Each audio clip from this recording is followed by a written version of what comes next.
Hola, les doy la bienvenida a un nuevo programa de Los Proyectos. Soy María Graciela Brandt y estoy aquí con Rodrigo Momber. Hoy día vamos a hablar sobre su proyecto Fondesit, sobre los contratos de larga duración. Rodrigo, te quería preguntar, tú propones construirlos a partir de las normas del derecho común y los principios generales de la contratación para llegar a una noción dogmática de estos contratos. ¿Por qué el interés por esta materia? Hola, muchas gracias María Graciela. Sí, el origen del proyecto surge de una constatación fáctica, la verdad, de que no existe en Chile y en general en los derechos decimonónicos una regulación útil, sistemática y coherente de los contratos de larga duración que cada vez en la vida económica moderna tienen más importancia. Si lo vemos, se ve reflejado en la jurisprudencia. Por ejemplo, en el Centro de Arbitraje y Mediación de la Cámara de Comercio de Santiago, estadísticas recientes muestran que alrededor de un 50% de los arbitrajes que conocen en ese centro son relacionados con contratos de larga duración. Lo mismo hay estadísticas de la Cámara Chilena de la Construcción, que en contratos de construcción existe también un alto nivel de conflicto que se resuelve muchas veces también en tribunales o bien a través de arbitraje. Y como te dije al comienzo, no existe una construcción dogmática, ni menos legal actualmente, que sistematice y dé coherencia a este tipo de contratos de manera que sea útil para los operadores del derecho. Cuestión distinta a lo que está sucediendo en el derecho comparado, por ejemplo, los principios UNIDROIT ya se han dedicado a ellos especialmente, reformas legales recientes como el Código Civil argentino y la reforma del 2016 del Código Civil francés contemplan normas relacionadas con este tipo de contratos marco, de ejecución sucesiva, de duración indefinida y, bueno, también la adopción de la teoría de la imprevisión. La realidad arroja esos datos. Entiendo que era necesario abordar la materia, tratar de perfilar entonces la categoría, me imagino, porque la idea sería, según lo que tú dices, aportar elementos, herramientas para que los intervinientes del tráfico, los operadores puedan abordar las dificultades entonces que surgen con ocasión de estos programas y por tanto, indudablemente, era necesaria una investigación como la que tú has estado realizando. Entonces, habría que partir, creo yo, con una pregunta bien básica y es si existe algún concepto o cómo debemos entender los contratos de larga duración para aproximarnos, digamos, a lo que es su noción. Y uno podría pensar que la respuesta es más o menos evidente. Un contrato de larga duración será aquel cuya ejecución o cumplimiento se prolonga por un periodo de tiempo más o menos extenso. Pero el problema es que esa definición o un concepto que solamente se refiere a eso es incompleto y demasiado simple. Tiene desde ya una dificultad intrínseca que es finalmente definir qué es un tiempo prolongado de ejecución, porque podríamos pensar en un año, en 5, en 20, etcétera. Entonces nos encontramos con esa primera dificultad que está relacionada con el tema, digamos, del tiempo.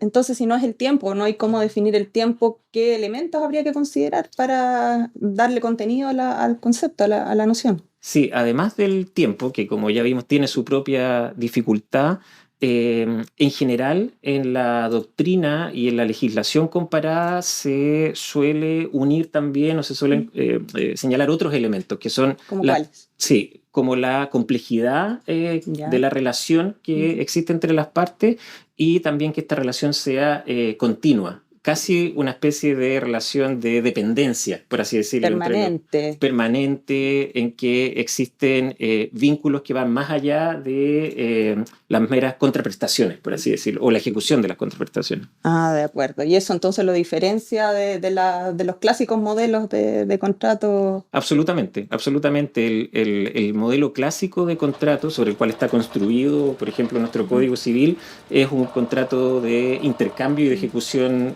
prácticamente instantánea, ¿ya? Ahora, eso es interesante porque por lo menos sabemos cuáles no son contratos de larga duración, Claro. que serían los contratos de ejecución instantánea con una prestación simple, como podría ser una compra-venta, aunque se cumpla a plazo. O sea, no importa que la entrega se posponga, pero eso no es un contrato de larga duración. Claro, si consideras esos elementos, no.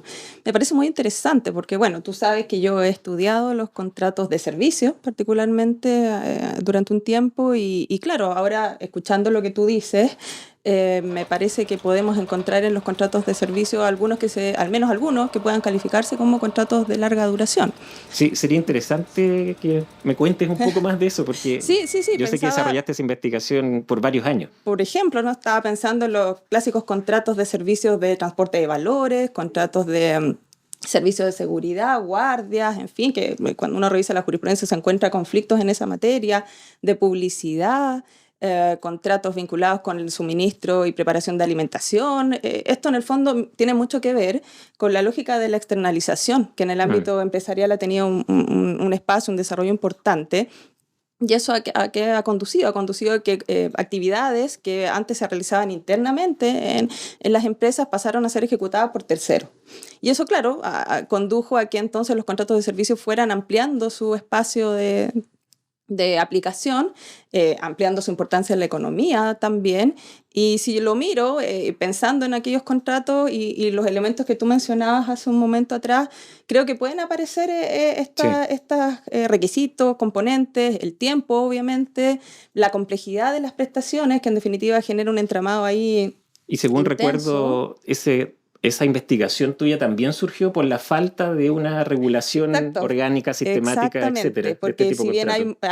hay algunos modelos contractuales que inicialmente se decía, bueno, pueden servirnos los contratos, el contrato de arrendamiento, el contrato de mandato, estrictamente pasa lo mismo que con Mm, la categoría de los contratos de larga duración, en el sentido de que no había una construcción sistemática de la claro. noción y por lo tanto una mirada de la misma como una categoría. Eso Ujú. no estaba Sí, y es lo que nos motivó en su sí. oportunidad a tomar el tema.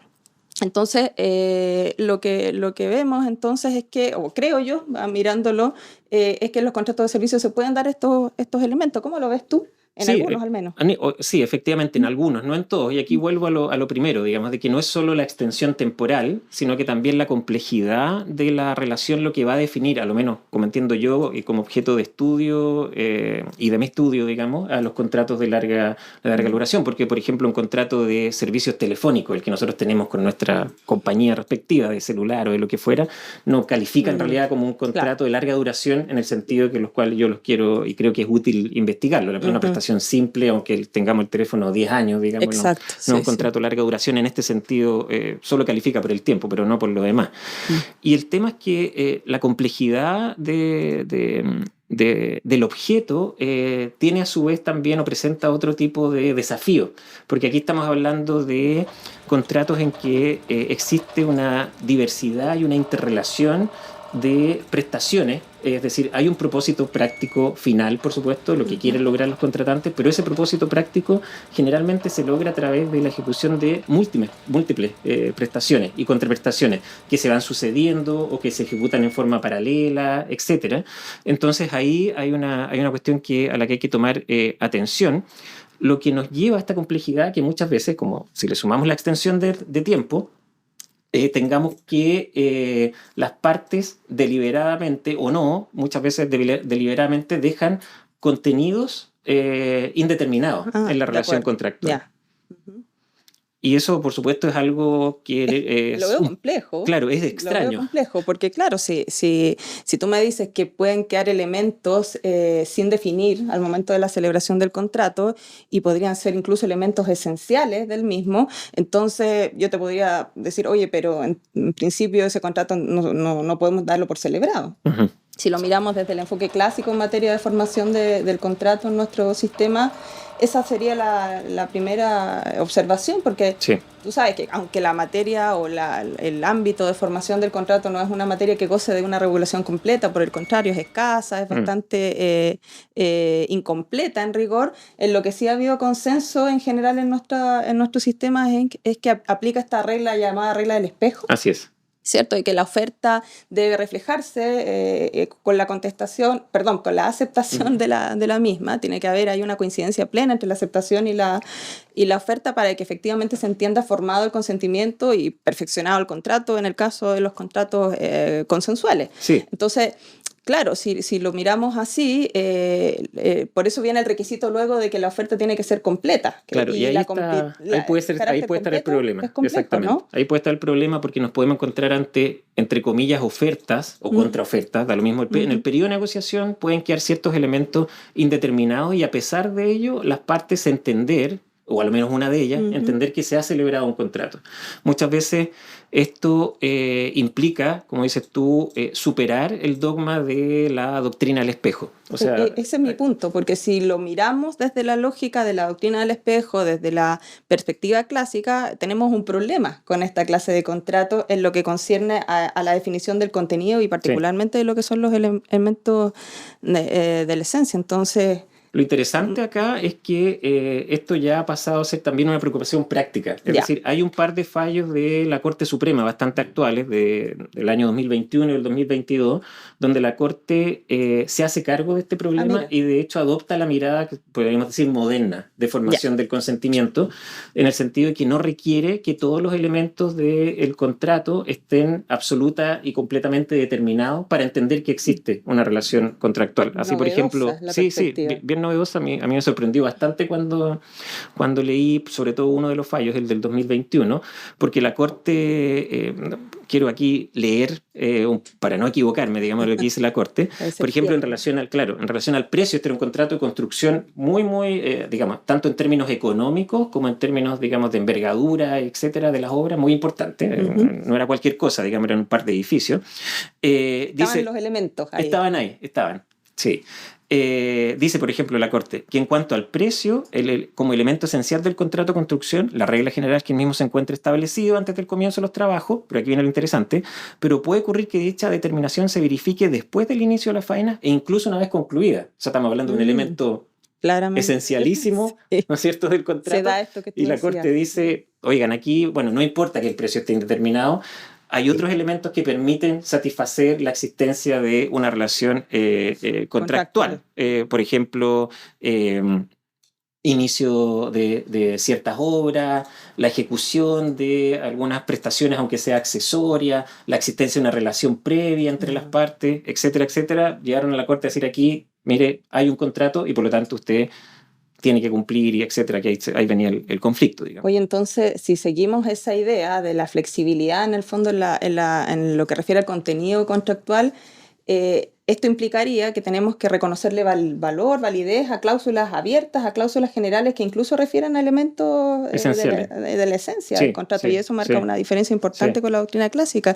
Y si le reconocemos valor, en el fondo tenemos que asumir que luego de celebrado el contrato, durante su ejecución, es que habrá que darle contenido a esas cláusulas que quedaron abiertas.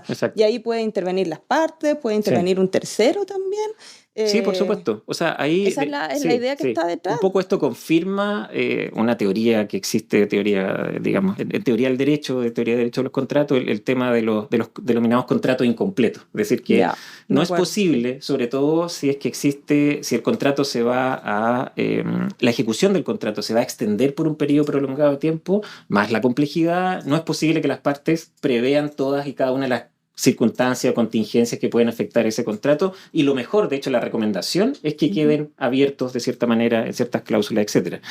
Y eso, por supuesto, conlleva a otra cosa que es interesante en los contratos de larga duración y que también tú lo has estudiado, que es la existencia de deberes de colaboración entre las partes. Es decir, cómo solucionar esto, porque vamos a comenzar a ejecutar el contrato y nos vamos a encontrar de repente que tenemos que darle contenido a ciertas cosas, es decir, volver a negociar, etcétera, etcétera. Entonces, la colaboración, deberes de cooperación, colaboración, son aquí esenciales. Bien importantes, porque claro, es un tema que sí, yo lo he estudiado también con ocasión fundamentalmente de los contratos de servicio, pero también en una perspectiva más amplia. Y claro, escuchándote, me parece que aparece la colaboración en dos manifestaciones, porque la colaboración tradicionalmente estaba muy situada dentro de la buena fe y con el tiempo ha venido independizándose, por así decirlo, para ir perfilándose de una manera más propia. Y ahí se suele distinguir entre la colaboración en una manifestación más amplia, en un sentido más general, con el que yo conecto un poco lo que tú me estás diciendo, porque ahí se dice, bueno, la colaboración es una necesidad en la que están las partes, ¿verdad?, de comportarse durante la ejecución del contrato de manera de promover que ambas logren esos propósitos prácticos que motivaron su celebración. Esa es la idea de la colaboración, y que harán lo necesario para que en definitiva eso ocurra. Y claro, si hay que darle contenido un contenido más específico, claro, y ya no tan abstracto, por así decirlo, como vinculado a la buena fe. Exacto, no tan en el aire, sino exacto, que más aterrizado en lo que se necesita para que el contrato finalmente prospere en términos de su ejecución. Pero además, y claro, si se trata de darle contenido a cláusulas que quedaron un poco abiertas, yo lo veo como una manifestación de la colaboración en ese sentido. Pero también hay una segunda manifestación de la colaboración que es más específica, que tiene que ver con ya imperativos de conducta con un contenido más preciso, claro, que algunos hablan de carga, otros de deberes, que es lo que yo prefiero, hay quienes hablan también de obligación. Incluso de obligación. Exacto, sí. En el sentido de que el que tiene la calidad de acreedor puede esperar debe comportarse de manera de cooperar con el deudor para que el deudor cumpla, en el fondo, que es un contenido ya más específico. Sí.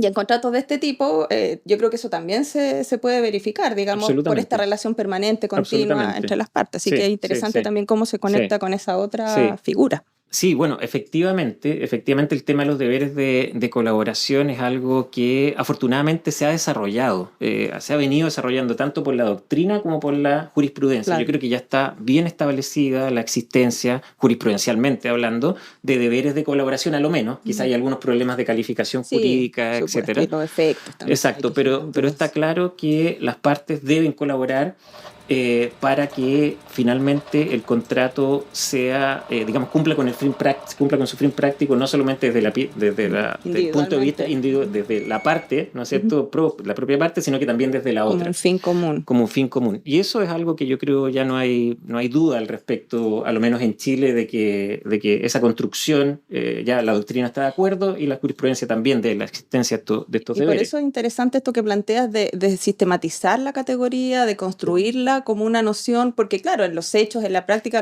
este tipo de contratos tienen larga data, se han venido celebrando también, claro, no identificados, no caracterizados con esta forma que ahora proponen los UNIDROIT, porque los UNIDROIT de hecho se modificaron para acoger estos contratos de larga duración como una manifestación categoría de la importancia de que tienen como categoría.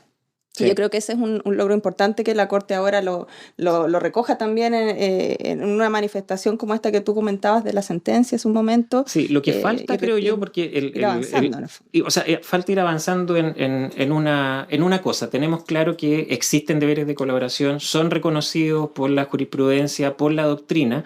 En lo que en Chile estamos más o menos atrasados, digamos, sobre todo en reconocimiento contractual, es en otra etapa del contrato o en otro aspecto de este tipo de contratos donde también se requiere colaboración, que es el caso cuando comienzan a haber dificultades para una de las partes en el cumplimiento. En el camino claro, cumplimiento. Exactamente, ya no es para determinar el contenido, estamos como en una ejecución más o menos normal, tenemos que saber qué es lo que tenemos que hacer, se requiere que, digamos, que por ejemplo el mandante dé acceso al sitio, que obtenga ciertos permisos, ya no, pasamos esa etapa, estamos perfectamente, y viene una crisis sanitaria, viene una crisis internacional, los commodities se van a las nubes, los insumos, inflación, etcétera. Claro. Y ahí nos encontramos con algo que en Chile se ha estudiado mucho, pero que se ha desarrollado muy poco a nivel de tribunales, que es la denominada teoría de la imprevisión o excesiva onerosidad sobrevenida, que es la situación, ¿no es cierto?, en que para una de las partes la ejecución del contrato, si bien no se hace imposible, se hace extremadamente difícil en términos económicos, es decir, muchísimo más costosa de lo que previó o pudo prever al momento de la celebración del contrato. Y ahí yo creo que todavía estamos en un debe, quizás no tanto doctrinario, porque han habido buenos estudios al respecto, pero sí jurisprudencial a nivel de recoger esa desarrollo de recoger o no, digamos. Hacerse cargo que ha habido pronunciamientos, hacerse cargo de los límites, de los efectos, etcétera. En eso no tenemos nada a nivel jurisprudencial. Sistemáticamente la Corte Suprema ha negado la procedencia de la teoría de la imprevisión en Chile, eso a nivel de tribunales ordinarios, digamos, en el caso de los arbitrajes o de la jurisdicción arbitral es un poco más, ha sido más flexible. Hay una apertura un poco mayor. Hay pero también no consistentemente, consistentemente. Y Esto, digamos, es algo que creo yo, vamos a ver, hay juicios desarrollándose en estos momentos producto de la crisis, Sí, ¿cierto?, claro. sanitaria del COVID, que en algún momento van a llegar a la Suprema a ver cómo se pronuncia, qué dice la Suprema, pero hasta el momento hay solo un par de casos aislados históricamente donde se ha reconocido, pero y nunca de la Suprema. ¿Y tú crees, Rodrigo, que esta temática puede llegar a desarrollarse bien, no sé, como ocurrió en el derecho francés, que pueda finalmente ser recogida, reconocida? ¿Cómo lo ves tú? Lo que no me gustaría es que se introduzca una norma, por así decirlo, contingente o circunstancial, aislada, que reconozca Como la la que se imprevisión, propuso en como algún la que se propuso en momento en algún el momento. periodo de Exacto. la O pandemia sea, más el duro. reconocimiento en el Código Civil francés está dentro de una reforma al derecho de obligaciones francés. Orgánica, claro. donde hay un cambio de perspectiva, porque si nosotros llegamos y metemos una norma a nuestro Código Civil así, va a Claro. quedar media rara, distorsionada y no va a funcionar bien como debería. Entonces, claro, si va unida a una reforma, a una revisión completa digamos, del libro cuarto, de lo que corresponda, ahí sí. Si no, prefiero que la jurisprudencia vaya Pueda construyendo y la irla doctrina vaya construyendo un perfilando. concepto para que después se refleje ya con cierta madurez en su el Código oportunidad. Civil.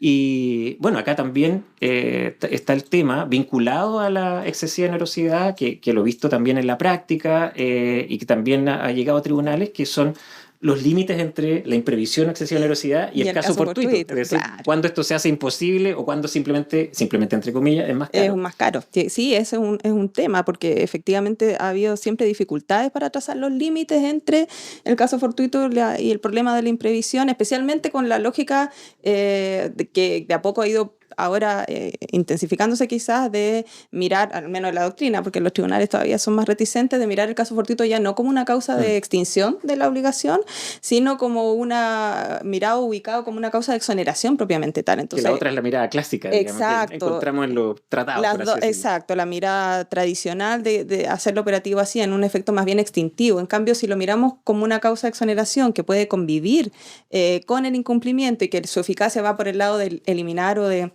liberar al deudor de la responsabilidad de la indemnización, entonces claro, ahí se vuelve más tenue el límite con la imprevisión, porque pasa a ser más bien un obstáculo el caso fortuito, con una eficacia temporal y no una eficacia permanente, definitiva, que es lo que le conducía a ese efecto extintivo. Y que obliga, al deudor a hacer los esfuerzos necesarios para superar el caso fortuito. Es un obstáculo que me afecta temporalmente, pero que yo tengo que intentar sobreponerme. No es irresistible para siempre, sino que tengo que actuar conforme a la diligencia que el contrato me impone para sobreponerme, en definitiva, que es un poco la idea que está detrás de la lógica del obstáculo. Entonces, yo creo que por ahí va la clave en todo caso, tú lo decías hace un momento, de la distinción. Cuando hablamos de caso fortuito, hablamos de imposibilidad igualmente, aunque no sea definitiva, aunque sea transitoria, aparece la idea de imposibilidad. No puedo ejecutar la prestación. Exacto. En cambio, el problema de la imprevisión es una cuestión, como tú decías, de costos, un problema de economía del contrato finalmente, y no en rigor una cuestión de imposibilidad. Entonces yo creo que ahí es donde también hay que tratar de avanzar en trazar de manera más clara y nítida ese pero que límite. Igual se complica con la imposibilidad relativa. Aparece ahí, entonces, que entendemos, pero yo creo que también hay que separar lo que es la imposibilidad como figura de lo que es el caso fortuito como causa de exoneración, y sistematizando de esa manera se logra, creo yo, puede lograrse mayor claridad. Hay un trabajo intentarlo, al menos. que hacer.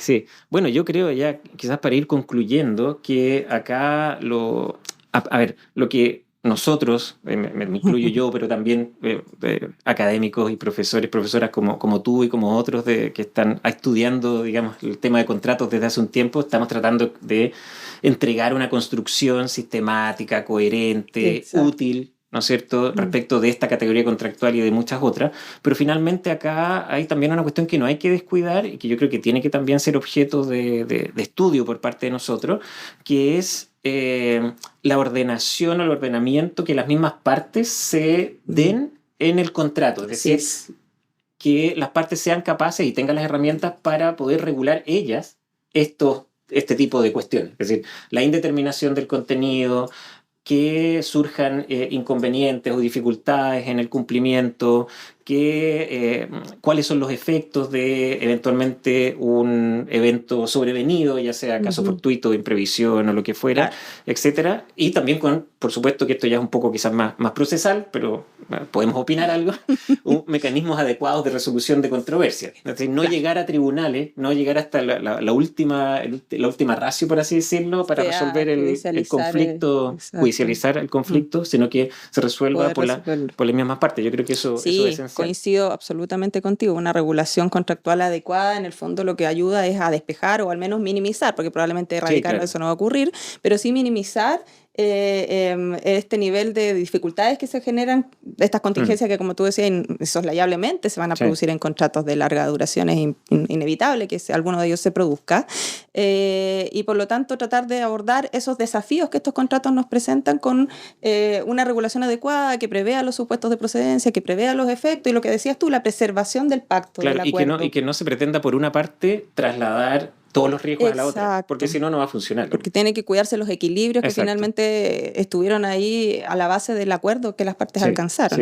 Completamente de acuerdo. No, ese traslado completo de riesgo inexorablemente lleva al conflicto y entonces, quizás al fracaso del proyecto. Exacto, digamos. Porque se termina entrampando finalmente el desarrollo de aquel proyecto que finalmente es todo contrato cuando se celebra. Rodrigo, ¿y cuánto te queda para desarrollar el proyecto? ¿En qué etapa estás? ¿Cuáles son los elementos que todavía ahí tienes en perspectiva, en planificación para poder concluir tu investigación? Sí, el proyecto ya está terminando. En realidad estamos en el último año de ejecución, lo que quiere decir que termina ahora en marzo formalmente. Creo que he podido cubrir la mayoría de los aspectos que pretendía cubrir con el proyecto.